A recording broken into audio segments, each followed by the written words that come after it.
Hi everyone.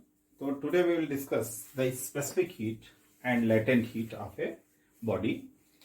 Also we'll discuss zeroth law of thermodynamics, which states the direction of heat flow. So first we will see what is the impact of heat over a body. Body means what? Solid, liquid and gas, all three. Solid, liquid and gas, all three. So once heat energy interact with the body, suppose mass of the body is m, then what may happen? Either the temperature of the body will change or state of the body will change, but both cannot occur simultaneously. Either temperature change will occur or state change will occur. What is the governing equation of temperature change? That you understand? That is ms delta T. And what is the governing equation of state change? That is m into L. So let us try to understand what does meaning of this equation. Correct? So this is Q. Heat requirement is for temperature change is ms delta T and heat requirement for state change is equal to ml. So first S, we will define S, specific heat. So specific heat of a body is useful when we do temperature change calculations. So what is the meaning of specific heat? Q required for raising the temperature of unit mass of material by 1 degree centigrade.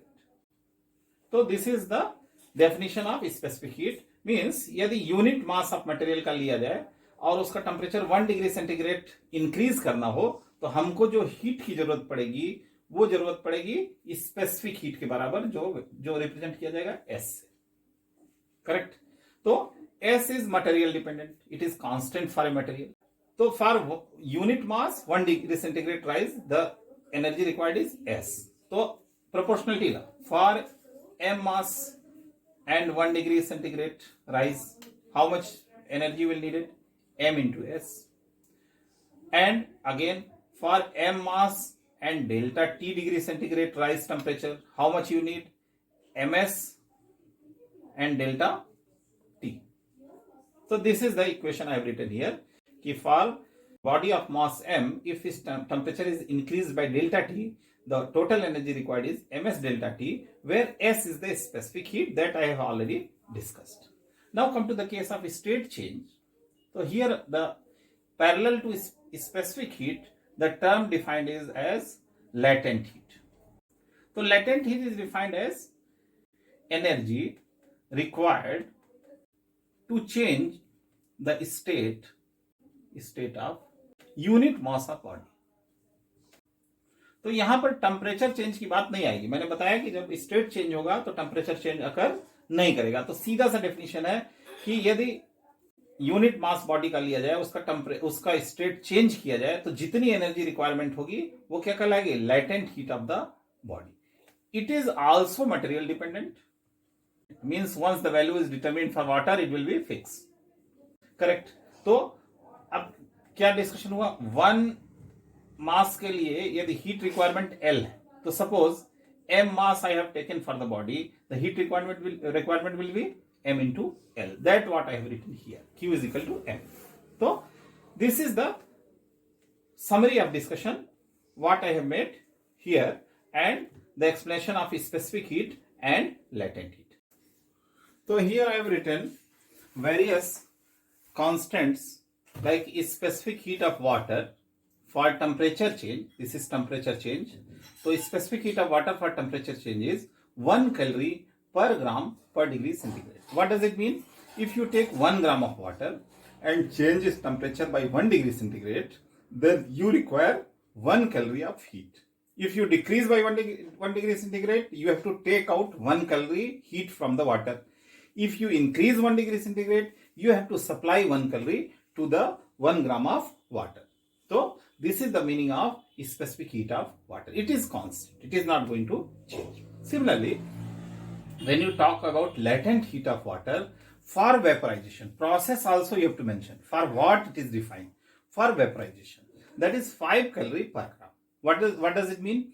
If you take 1 gram of water and try to convert into steam by supplying heat to it, for 1 gram of water you need 540 calorie of heat to convert it into vapor or steam. Similarly, third is latent heat of ice for fusion. The process also you mentioned, fusion. So for fusion of 1 gram of ice, you need 80 calorie. Fusion means melting. So 1 gram of ice if you take and you want to convert it into 0 degree centigrade of water.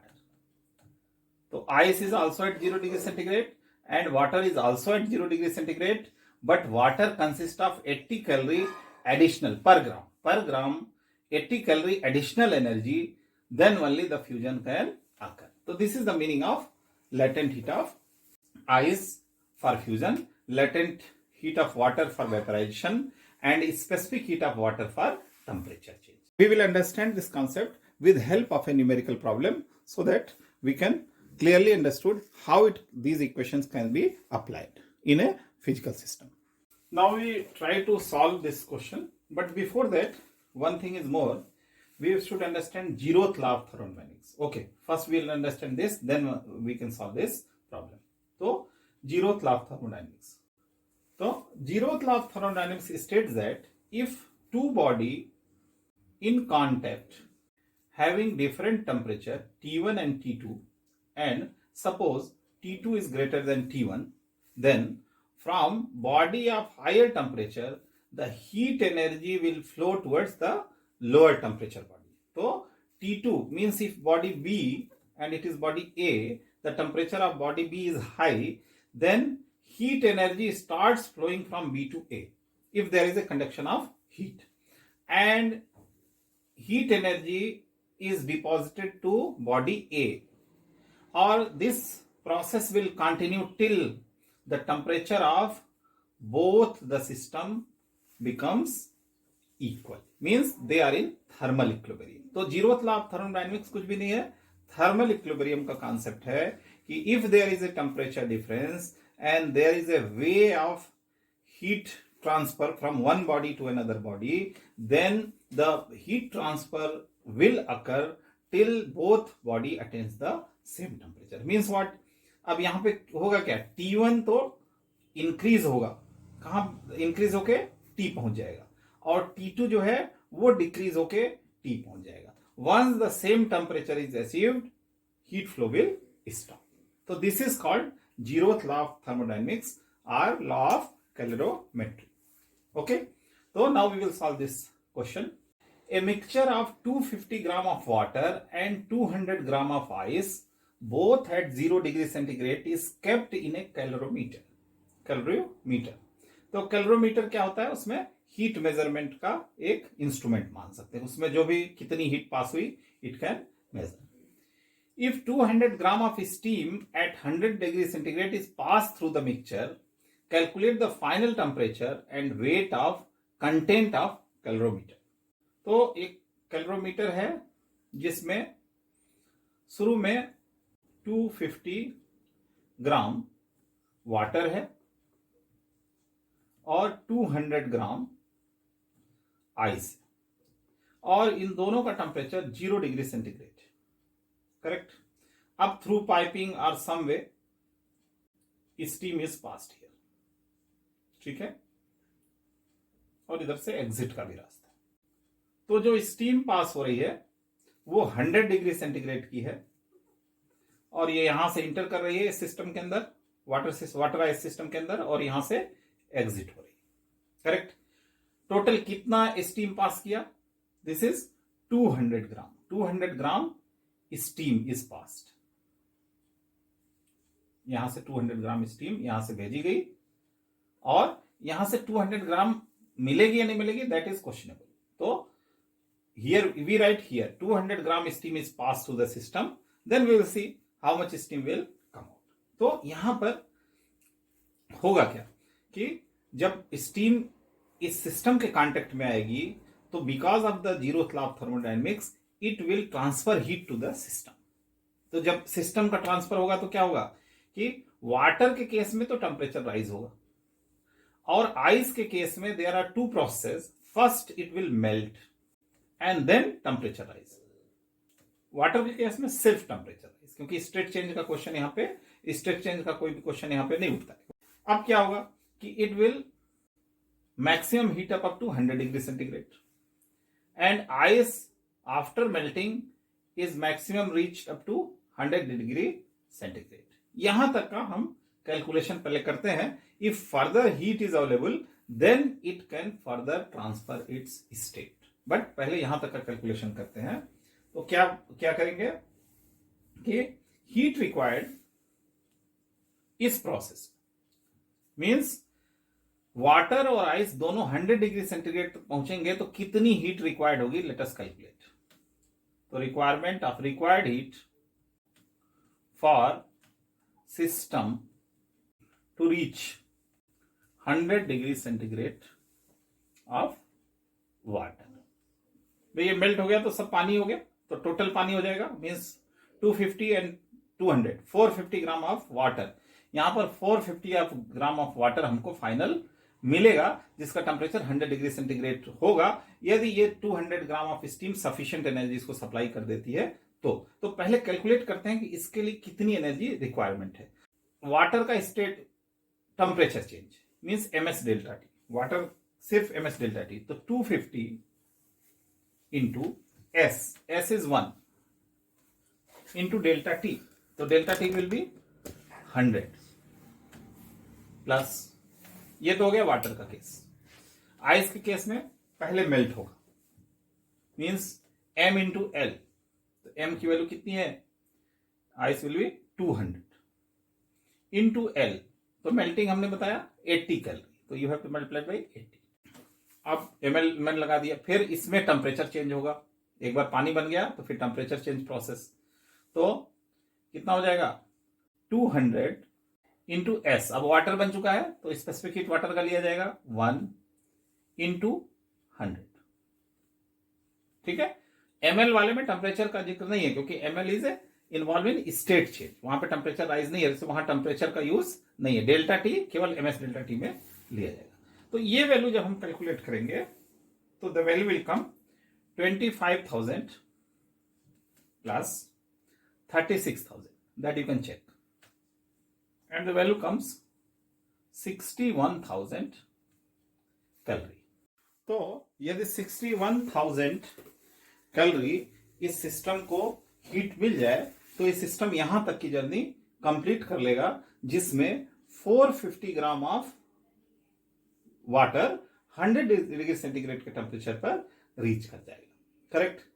लेकिन इसमें एक चीज और ध्यान देने वाली बात है कि 61,000 कैलोरी जो है ये सप्लाई करने के लिए कुछ स्टीम मेल्ट भी होगी, तो वो भी इसमें ऐड हो जाएगी। इसीलिए क्या पूछ रहा है, calculate the final temperature and weight of the content.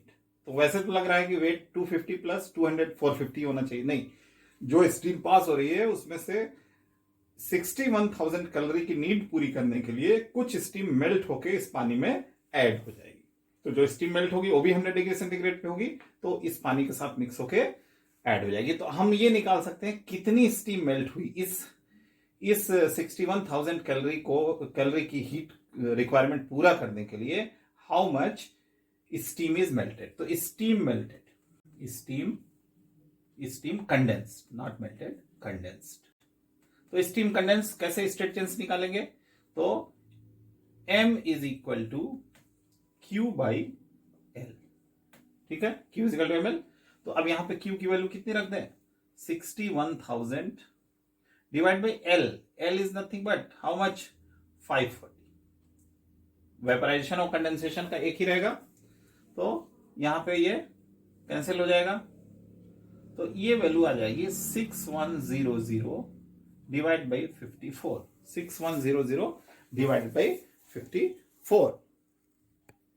तो value comes here, this is 113 grams. तो यदि सिस्टम यहां तक पहुंचेगा तो साथ में 113 ग्राम्स ऑफ स्टीम भी कंडेंस हो जाएगी।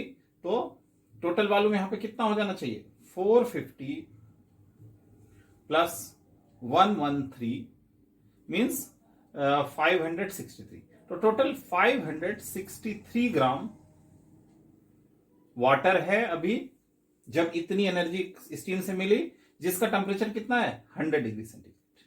अब मैं ये देख सकता, ये मैं चेक करता हूं कि मैक्सिमम यदि पूरी की पूरी स्टीम कंडेंस हो जाए तो कितनी हीट इसको सप्लाई कर सकती है। तो maximum heat steam can supply, तो ये क्या हो जाएगा, Q is equal to ml, पूरा मास ले लें इंटू L कर दें, तो पूरा मास कितना है 200 है, इंटू L है 540, तो ये वैल्यू क्या आ जाएगी, ये वैल्यू आ जाएगी 108 एंड 000 कैलोरी।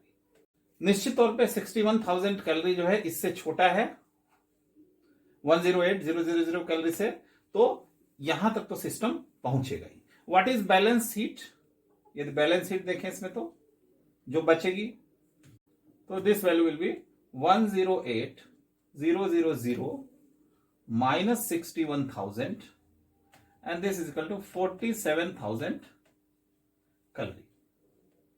तो 47,000 कैलोरी हीट बच रही है कब, जब इस 113 ग्राम ऑफ स्टीम कंडेंस हो रहा है और इतनी एनर्जी सिस्टम को सप्लाई कर दे रहा है, तो उस कंडीशन, उस पॉइंट तक क्या हो रहा है कि 563 ग्राम ऑफ वाटर कैलोरीमीटर में अवेलेबल है और उसका टेम्परेचर कितना है 100 डिग्री सेंटीग्रेड।